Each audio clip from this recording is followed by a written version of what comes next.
Hello, everyone. This is Russell Rucker, and I'm here for another constitutional talk. I think where we have to go today with last week's news of Charlie Kirk being assassinated, I think we have to talk about political assassinations a little bit. We've had quite a few of them. First one that most people come to mind is JFK and RFK. And some of the turbulent 60s. And we also have the attempted assassination of Theodore Roosevelt as he's running for the president. We have the Lincoln assassination. And I think the assassination we just had is much more like the Lincoln assassination, where somebody is really, really angry about what's going on in the country, and they try to take somebody out. What's different about this last week is it wasn't a politician. It wasn't anybody running for office. It's just pent-up hatred. And that's the worst thing that anyone can do. Because even if you believe in what you're doing, the alternative situation is what actually takes off and becomes part. You don't silence somebody by killing them.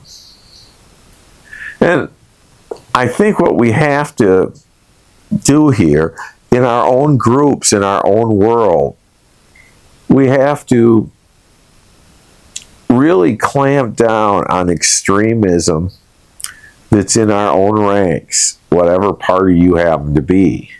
And you have to patrol yourselves. You have to find a way to have discourse without it becoming a situation where people are murdering each other. Charlie Kirk, whether you liked him or not, was really a free speech advocate. He was traveling around to campuses, and he was trying the best he could to engage. And that's what we should be doing in America, is we should be engaging our political opponents respectfully and having a proper discussion. That's the whole idea of the First Amendment.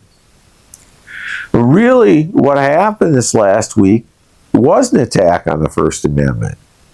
It was saying, I don't like what you're saying, so I'm just going to go out and take matters into my own hands. And that won't silence anybody. It actually magnifies the microphone of the guy that's just been assassinated. You know, during the Kennedy assassination, Kennedy was in danger of even re-election. He was behind in the polls. He had gone down south to try to shore up his base. And that's the whole thing of what he was doing.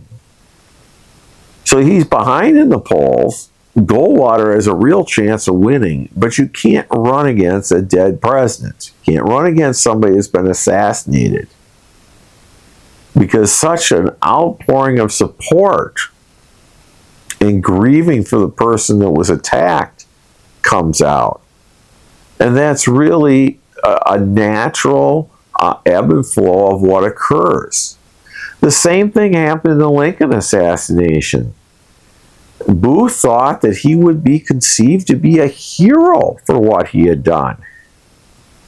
But what it really did was it destroyed the ability of the South to come back in the Union as quick as they could have otherwise, without a remorseful situation.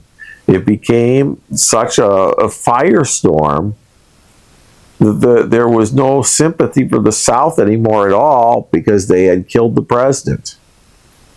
And these are the kind of things that occur when you try to take out a leader of something.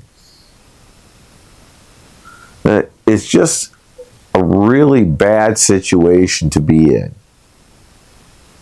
Political violence is not the answer. And attacking and smearing somebody and calling them the worst possible things raises the chance of violence occurring. We need to find a way to have respectful discourse without engaging in violence. And I hope you think about that and take it seriously. I didn't really want to go here and discuss this today, but I felt I had no other choice but to discuss it because of what we do here at Constitutional Talks, and talk about the Constitution. We need to find a way to lower the temperature in the room, and so that we can all engage each other civilly without a hot, passionate attitude. And that's really what we need to do. Like I said, I really didn't want to discuss this today, but I felt with the events in the country, I had no choice but to do so. Celebrating the murder of someone is not the way to go, and we have to find another way to deal with each other. Thank you for your time. Bye for now. We need to find a way to get along with each other. And with that, think about that for a few minutes, and we'll catch you next time on the next Constitutional Talk. Have a good day for now, folks. Bye.